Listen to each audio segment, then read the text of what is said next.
Good morning. You listen to FloorDaily.net, and I'm Kemp Harr. This morning my guest is Brad Lewis, the CEO with Direct Packaging. Brad, how you doing? Doing well, and you? I'm good. Thanks for spending time with me. I don't really want to talk to you much about what you're doing with Direct Packaging or a lot about you.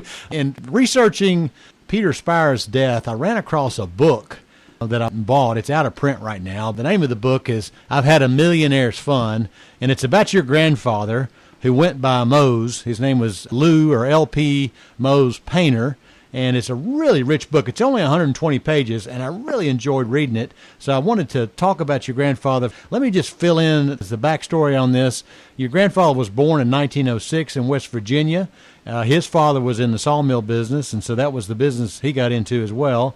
Wasn't long before he moved away from West Virginia, moved down to Canasauga, Tennessee. It's over there on Highway 411 near the Georgia-Tennessee line, and he worked his way up in the sawmill business to become a railroad engineer, and he was real handy with his hands. He eventually became a chief innovator in the tufted carpet business and came to Dalton to teach welding, and eventually started a welding business, and then that led to him being somewhat of an inventor and helping people design things in the tufted carpet business. He got connected with Tom Carmichael, who was Peter Spire's father-in-law and also a distributor in New York City, and he started Painter Carpet Mills in Dalton, which ultimately sold in '63 to Collins and Aikman and got them in the carpet business. That sold in '63 for $6 million.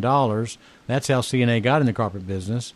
And he went on to be consultants for Loom Weave and then Loom Tex, and then started with his two sons a carpet company in Louisa, Kentucky, which was funded by some kind of federal grant to put industry in Kentucky. And then things were going rather well there, and then the unions moved in. That ended up tearing that business up. So is that a good synopsis to get us going?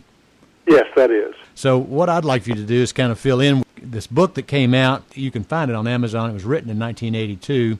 He ended up dying in '85. It's got some tributes from letters in the back of the book, and people characterize him as a craftsman, smart, funny, and trusting. What are your memories, and how can you fill us in on some of those stories? First of all, my perspective will be from being his grandson, right, and also being from the Dalton area and growing up when the industry was at its highlight. Mm-hmm. So with Mose being my grandfather, I was very familiar with all of his friends, and his friends were many of the mill owners and their families here in Dalton. Mm-hmm. And it was pretty unique with regard to Mose. To just add a little bit with regard to his movement to Dalton, he did come to teach welding, and at that time very few people knew how to weld.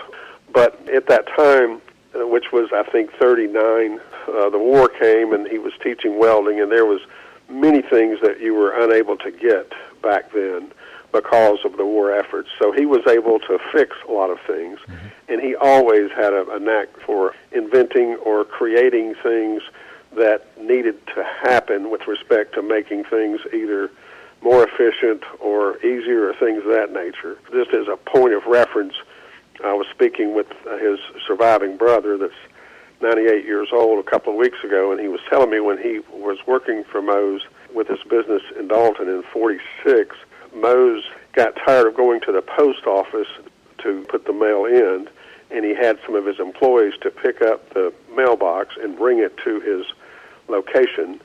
And what he did was he welded that lip that we all drive by and put in the mailbox today on it, and had him to take it back there and put it on the opposite side so you could do that from your car and not have to get out in the rain. And of course they ticketed him, and he did get out of it. But those mailboxes that we all see today were from one of the things that he did, just as an example. Uh-huh. So he invented the extended neck, which I guess keeps rain out of the mail and allows you to throw the mail in without getting out of your car. At that time, as my understanding, there was just a lot of crude equipment that was being utilized, and that was before the broadloom carpet business. That was when it had transitioned into the bedspreads, and the men got involved with regard to making equipment, single needle type tufting machines. Mm-hmm. Many things that he invented, mostly I think because of the way his mind worked and the way he thought with regard to trying to always do something different with regard to taking care of a problem. And that would lend itself into the carpet industry and the inventions, some of which are referenced in the book, which would go from and not necessarily in any order, but he was the first one to run yarn off of a beam instead of the cones, and no one had done that before, and I think it was basically because of space in the facility that he had at Painter Carpets, where you need to utilize two levels. One of the things I think that he enjoyed having done was he lived next door to Bob Shaw's house, and their father, Clarence, owned the dye house that dyed the bedspreads. And Mose made the first 9x12 rug, but there was no one to dye it. Mm-hmm. And so he, being Clarence Shaw, was a customer of his from the things that he would make and repair for him in his business. Mm-hmm. So he talked him into dyeing that, but he had to guarantee that he would fix the Beck because they weren't used to dyeing anything of that size. Yeah. Let me add, he was responsible. You mentioned about beaming. He's also responsible for the invention of the tenor frame, and also the when they finished carpet, they sew the different broadloom pieces together, and that's called a railroad machine. They still do that today. And he also invented a slat pattern machine, which Mohasco, back in the day, that's what Mohawk was called, was going to sue him for, and he had invented it. He actually prevailed in a lawsuit on that one. So, yes, he didn't patent anything. He was more of a person that would share with all of the industry, the owners of the mills, what he was doing. And I don't know the force behind that other than he liked to share whatever it was that he invented or came with. He didn't patent things. Yeah. And that was a kind of famous type thing where I think they had a long table at the Oakwood back in the day, and he would share with his competitors, and they utilized a lot of those things that he did, but he didn't have any animosity at all with regard to that. It was more of a friendship thing. He even explained to me when he built the coder with the tenor frame, and to put that in perspective, the way it was described to me, when they used to make the carpeting, they didn't know what width it would come out at, and they didn't know what length they would have when they were putting the backing on, because there was no way to keep it taut going through and being exposed to the heat. He did put the tenor track in, and tenor frame, and that revolutionized by far the industry with respect to rolls of carpet one after another being coated and also remaining without wrinkles. And so there was a lot less seconds. And that was in the very early days. And it was very much apparently a seller's market at that time.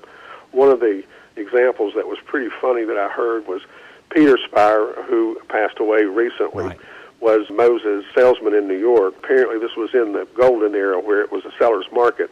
And another gentleman that I think has since passed, and I'm not sure, Ed Friedman, told a story of coming to Dalton. He was a buyer in New York. I don't know if it was with Stetton Howell or if it was maybe Macy's, but he had a product that was on back order for 9 months, and he came to Dalton to find out the truth as to why they had that on back order. And he visited Mose, and Mose told him that he found it on a legal pad in his desk, and he said, that's correct. You've got it on back order. And he said, well, why didn't I get it? And he said, because Peter sold that carpet to you cheaper than anyone else, and we haven't gotten to your price yet. Okay.